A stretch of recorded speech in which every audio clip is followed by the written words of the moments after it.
Assalamualaikum warahmatullahi wabarakatuh. Salam Om Swastiastu, Namo Buddhaya, salam kebajikan. Yang terhormat kepada Ibu Wiwit Aryani, SHM Hum, selaku dosen pengampu pendidikan hukum Indonesia, dan rekan-rekan saya yang saya cintai dan saya banggakan. Buah dari kesuksesan ialah usaha-usaha kecil yang kita mulai hari demi hari. Sebelum mempresentasikan, izinkan saya memperkenalkan diri.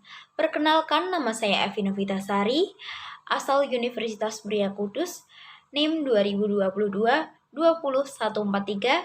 asal kelas C reguler. Kali ini kita akan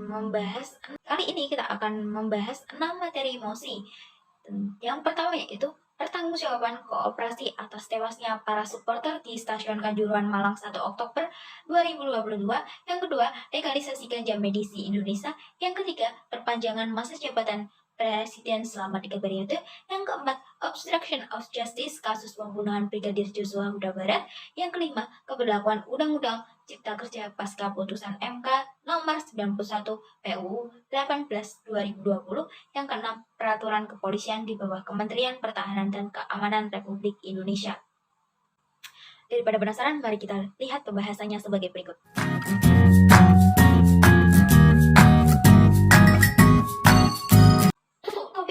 Kita akan membahas tentang pertanggungjawaban kooperasi atas tewasnya supporter di Kanjuruhan pada 1 Oktober 2022. Bila mana jika kita menyetujui adanya kooperasi tersebut, kita dapat melihat dari sisi historis kerusuhan yang terjadi di Stasiun Kanjuruhan Malang seusai pertandingan Arema FC yang kalah melawan Persibaya, sehingga menimbulkan ketidakpuasan oknum supporter Arema, sehingga beberapa penonton turun ke lapangan hingga membuat kericuhan yang melibatkan lebih dari 42 supporter. Di mana atas kericuhan tersebut, aparat kepolisian dan petugas keamanan melakukan upaya pencegahan dengan melakukan menembakkan gas air mata di dalam stasiun. Akibat dari kerusuhan tersebut, rusaknya fasilitas di stasiun dan ironisnya lagi menimbulkan 135 korban jiwa dan ratusan orang luka-luka. Operasi dalam hal ini termasuk subjek hukum. Kenapa? Karena subjek hukum yang dimaksud ini yaitu badan hukum yang padanya melekat hak dan kewajiban hukum lainnya orang perseorangan sebagaimana subjek hukum, sehingga kooperasi dalam hal ini melakukan suatu tindak pidana, maka halal baginya untuk dibebani pertanggungjawaban. Hal ini diperkuat dalam Undang-Undang Nomor 11 Tahun 2022 pada pasal 50 ayat 1 menjelaskan induk organisasi cabang keolahragaan bertanggung jawab terhadap pelanggaran kejuaraan keolahragaan tingkat internasional, nasional, dan wilayah. Di mana dalam konstitusi kita dijamin asas hak hidup yang termuat pada pasal 28A yang menyatakan setiap orang berhak untuk hidup serta berhak mempertahankan hidup dan kehidupannya, di mana hal ini saya menyetujui kooperasi berhak memberikan pertanggungjawaban atas tragedi Kanjuruhan ini.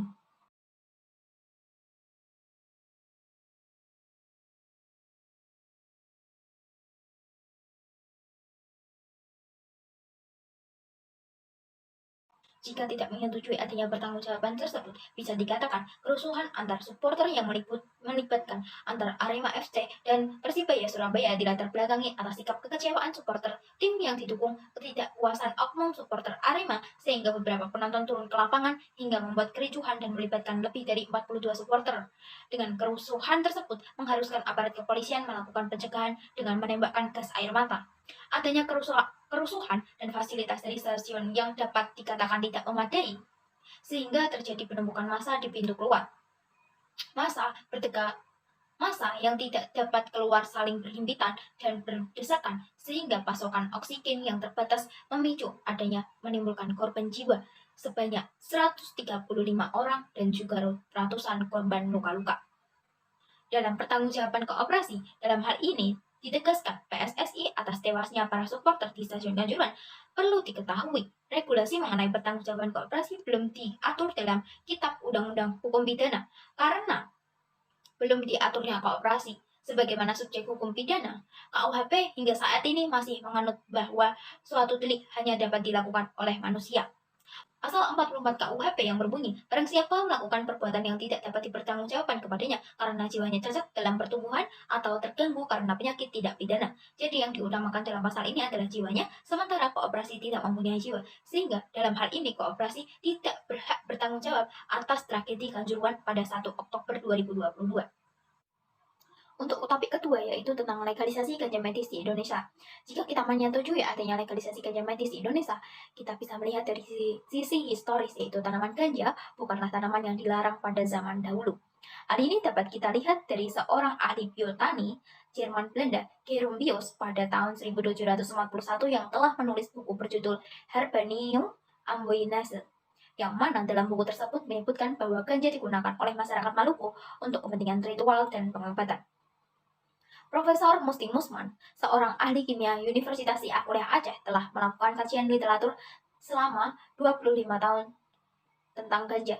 Dari berbagai literatur yang telah ia kumpulkan, termuat daftar 36 penyakit yang bisa diatasi oleh ganja. Dengan hal ini, legalisasi ganja ini dibuktikan oleh sejumlah peneliti yang menguji penggunaan minyak dari ekstrak ganja atau disebut cannabidiol yang berfungsi untuk pengobatan penyakit paru-paru, asma, dan herpes, dan masih banyak lagi.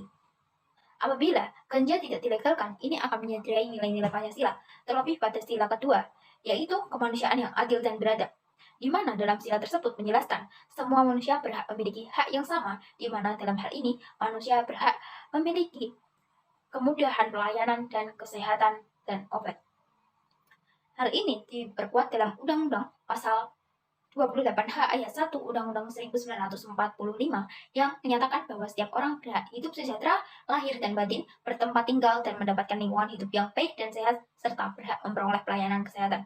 Dengan hal tersebut, saya menyetujui adanya legalisasi ganja medis di Indonesia. Bila mana jika tidak menyetujui adanya legalisasi ganja medis ini, dapat dilihat dari aspek psikologis dan aspek fisik. Penggunaan tanaman ganja secara berlebihan akan mengakibatkan penggunanya mengalami gangguan pada psikologis dan juga kesehatan karena dapat merusak jaringan otak secara permanen dan dapat mengakibatkan penggunanya mengalami perubahan proses berpikir dan membuat seseorang sulit mengenali lingkungan serta identitasnya. Dampak dari legalisasi ganja ini diperkuat dalam buku The Your Children, The Truth About Marijuana, Mental Illness and Violence. Dalam buku tersebut memaparkan bagaimana dampak yang sebenarnya terkait yang terjadi pada negara-negara yang melegalisasikan ganja di dunia yang perlu dipikirkan, di mana dengan legalisasi ganja, jika kontrol dalam hal ini lemah, maka akan menimbulkan berbagai kejahatan lainnya. Ditegaskan bahwa kondisi psikologis dapat meningkatkan potensi kekerasan. Ada banyak bukti peningkatan kekerasan pada 4 negara bagian yang telah melegalisasikan ganja. Sementara itu, angka pembunuhan meningkat selama 25%. Nah, tidak legalnya ganja di Indonesia ditegaskan dalam Kitab Undang-Undang Hukum Pidana Khusus tentang Narkotika Nomor 35 Tahun 2009, Pasal 28 Ayat 1 menyatakan, narkotika golongan 1 tidak dapat sama sekali digunakan dalam kepentingan kesehatan. Saat legalisasi ganja di Indonesia ini tentu memiliki alasan yang kuat. Pemerintah mengharapkan Indonesia untuk menjadi negara yang besar dalam beberapa tahun ke depan. Saat ini Indonesia telah mengacu diri untuk meningkatkan prestasi pembangunan kompetensi bangsa. Oleh karenanya, diperlukan sumber daya manusia, khususnya generasi muda yang sehat, cerdas, dan berintelektual. Dan bila mana dilegalisasikan ganja, hal ini berdampak dengan penyalahgunaan ganja, apalagi untuk para generasi muda yang dapat berakibat buruk bagi masa depan generasi muda di Indonesia. Tiga, yaitu perpanjangan masa jabatan presiden selama 3 periode. Jika kita menyetujui adanya perpanjangan masa jabatan presiden 3 periode, dapat kita lihat dari perpanjangan masa kepemimpinan presiden sebagai kepala negara juga sebagai kepala pemerintah menjadi 3 periode ini tidak akan bertentangan dengan demokrasi selama amandemen Undang-Undang 1945 dilaksanakan. Dalam Undang-Undang 1945 memang jelas bahwa untuk jabatan seorang presiden hanya dapat berlangsung selama 2 periode berturut-turut, dengan setiap periodenya selama 5 tahun menjabat. Namun, perlu diketahui bahwa Konstitusi Indonesia tidak menutup diri untuk melakukan perubahan, sebab peraturan pada pasal 37 Undang-Undang 1945 memungkinkan dilakukan amandemen jika usaha perubahan diajukan sekurang-kurangnya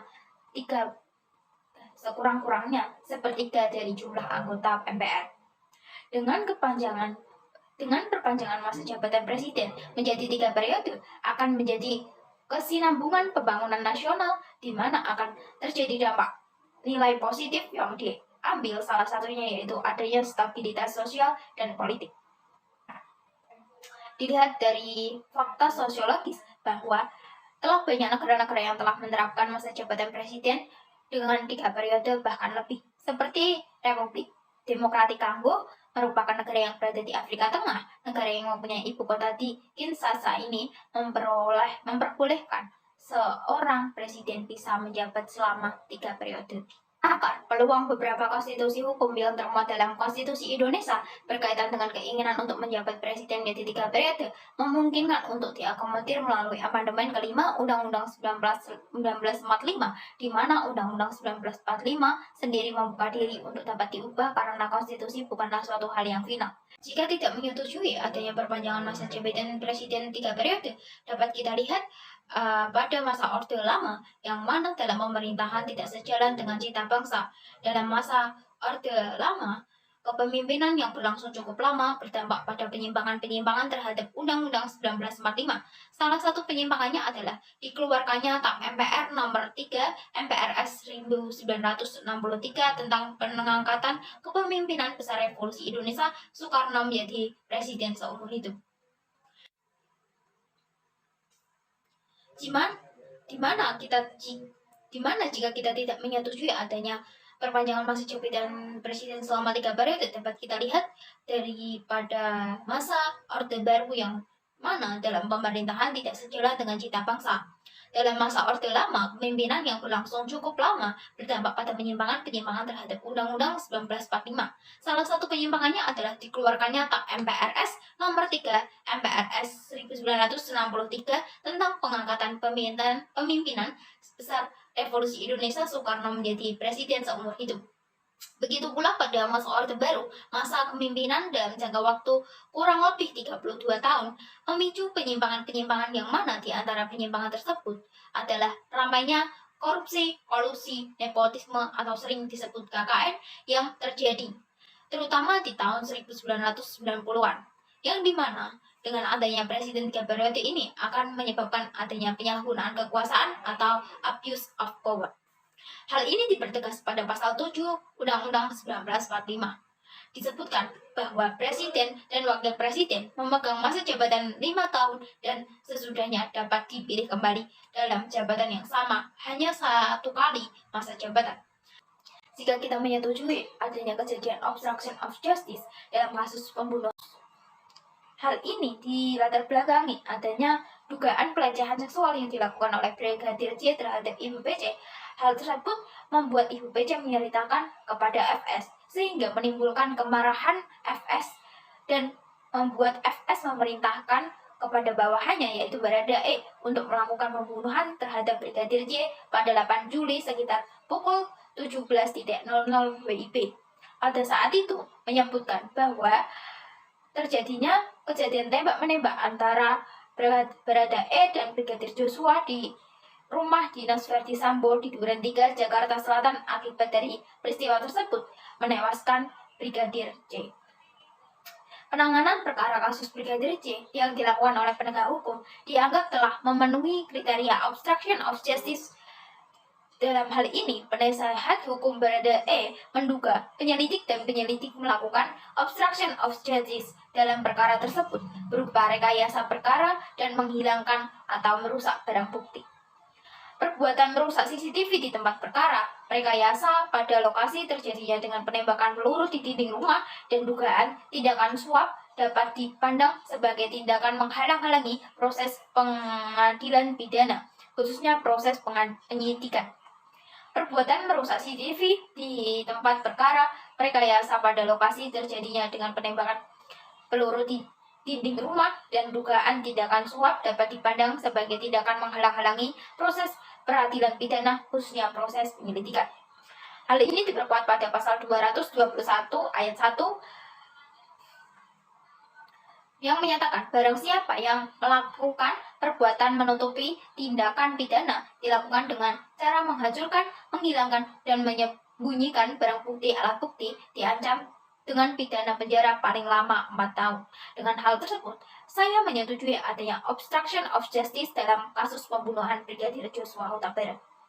Jika kita tidak menyetujui adanya obstruction of justice dalam kasus pembunuhan Brigadir Joshua, dapat kita katakan secara kronologis bahwa dari kasus tewasnya Brigadir Joshua yang dimana Joshua tidak diduga melakukan tindakan asusila kepada PJ sehingga menimbulkan kemarahan FS, di mana hal tersebut FS melakukan pembelaan kepada istrinya terhadap apa yang telah dilakukan oleh Brigadir J kepada istrinya, sehingga menyebabkan tewasnya Brigadir J. Dan tidak dalam hal ini FS tidak melakukan obstruction of justice tapi pembelaan, yang dimana argumen ini dapat diperkuat dengan adanya asas praduga tak bersalah atau proportion of interest in hal ini yang mana argumen ini dapat diperkuat adanya asas praduga tak bersalah, yang sebagaimana hak seorang tersangka atau terdakwa untuk tidak dianggap bersalah sampai pada putusan pengadilan menyatakan sebaliknya, di mana sampai sekarang belum adanya pernyataan dari pengadilan jika adanya obstruction of justice yang dilakukan oleh Irjen Verdi Sambo. Saya tidak menyetujui adanya obstruction of justice terkait pembunuhan Brigadir Joshua Huta Barat. Untuk topik kelima yaitu terkait putusan MK nomor 91 PUU nomor 18 2020. Jika kita menyetujui ada putusan tersebut, dapat kita lihat dari sisi historis bahwa UU Cipta Kerja ini terjadi berawal dari menjabatnya Presiden Jokowi dalam pidato pelantikannya sebagai Presiden Indonesia untuk periode kedua tahun 2019 yang menyampaikan adanya 5 hal yang dikerjakannya selama 5 tahun masa jabatan. Salah satunya yaitu menyederhanakan segala bentuk masalah regulasi. Melalui pidatonya, Presiden Jokowi menyampaikan jika ada 2 omnibus law yang akan disampaikan. Pertama yaitu UU Cipta Kerja dan kedua UU Pemberdayaan UMKM. Jika dilihat dari sisi filosofis, dengan diberlakukannya UU Cipta Kerja ini dapat cukup banyak kritik yang muncul, diantaranya salah satunya sistem pengerjaan UU Cipta Kerja ini terkesan sistem kebut semalam bagi dalam perbuatan naskah akademik maupun materi muatan dalam draft RUU yang terkesan tidak memperhatikan asas otonomi daerah dan undang-undang tentang pemerintahan daerah. Dan kurangnya asas keterbukaan dalam pembuatan UU Cipta Kerja ini, banyak sekali opini masyarakat yang tidak menyetujuinya. Masyarakat menilai terhadap beberapa pasal yang bermasalah dan menimbulkan kontroversi adalah pemotongan pesangon pada buruh yang di PHK oleh perusahaannya. Penolakan masyarakat terhadap UU Cipta Kerja ini terus memanas, sehingga menimbulkan aksi demo masyarakat terkait penolakan tidak kesetujuan masyarakat terhadap UU Cipta Kerja, sehingga dengan adanya putusan MK nomor 91 PUU nomor 18 2020 ini sudah benar. Pada pasal 70 ayat 1 UU PLH telah menegaskan bahwa masyarakat memiliki hak dan kesempatan yang sama dan seluas-luasnya untuk berperan aktif dalam perlindungan dan perolehan lingkungan hidup. Sehingga dengan adanya keputusan MK nomor 91 PUU nomor 18 tahun 2020 ini, saya menyetujui adanya tersebut. Tidak menyetujui adanya putusan MK nomor 91 PUU 18 2020. Dapat kita lihat dari sisi historis bahwa UU Cipta Kerja ini terjadi berawal dari menjabatnya Presiden Jokowi dalam pidato pelantikannya sebagai Presiden Indonesia untuk periode kedua tahun 2019. Beliau menyampaikan hal yang akan dikerjakan, salah satunya yaitu menyederhanakan segala bentuk masalah regulasi. Melalui pidatonya, Presiden Jokowi menyampaikan jika ada 2 omnibus law yang akan disampaikan. Pertama, UU Cipta Kerja, dan kedua, UU Pemberdayaan UMKM. Tujuan direncanakan UU ini adalah untuk mengembangkan iklim usaha yang kondusif, dana aktif bagi investor, meningkatkan pertumbuhan ekonomi Indonesia, menarik minat warga negara asing untuk bekerja di Indonesia agar dapat membantu pengetahuan bagi kualitas sumber daya manusia Indonesia. Serta akan tetapi dengan putusan MK ini justru menimbulkan dualisme terkait keberlakuan UU Cipta Kerja, karena di satu sisi UU ini dinyatakan inkonstitusional, namun di sisi lain UU ini ditetapkan berlaku dan mempunyai kekuatan hukum memikat. Dari hasil penelitian disimpulkan bahwa makna inkonstitusional bersyarat dalam putusan ini adalah pembentukan UU nomor 11 tahun 2020 bertentangan terhadap UU 1945 atau inkonstitusional bersyarat. Berdasarkan pasal 12 Peraturan DPR nomor 2 tahun 2020 yang mengatur bahwa Badan Legislasi melakukan kunjungan kerja untuk menyerap aspirasi masyarakat sebelum dilakukan pembatasan rancangan prolegnas. Dalam hal ini, pemerintah sudah menyatakan bahwa pihaknya telah melakukan roadshow di beberapa kota di Indonesia guna menyerap aspirasi masyarakat. Sehingga saya tidak menyetujui adanya putusan MK nomor 91 PUU 18 2020. Untuk topik keenam, yaitu tentang peraturan kepolisian di bawah Menteri Pertahanan dan Keamanan. Jika kita menyetujui adanya perubahan tersebut, kita dapat melihat bahwa posisi Polri di bawah Presiden cukup beralasan, karena pada pasal 8 ayat 1 Undang-Undang nomor 2 tahun 2002 tentang Polri disebutkan bahwa Kepolisian Negara Republik Indonesia berada di bawah Presiden. Namun kewenangan ini terlalu berlebihan, sebab itu perlu segera dilakukan amandemen atau perubahan terhadap bunyi pasal yang terkandung di dalam Undang-Undang nomor 2 tahun 2002, sehingga kewenangan Polri yang luas tersebut tidak lagi di bawah Presiden, melainkan di bawah kementerian agar tidak terjadi absolutisme kekuasaan. Pada masa itu, muncul berbagai peraturan perundang-undangan yang lebih berorientasi untuk melenggangkan kekuasaan kelompok tertentu, sehingga menghasilkan suatu pemerintah yang bersifat oligarki.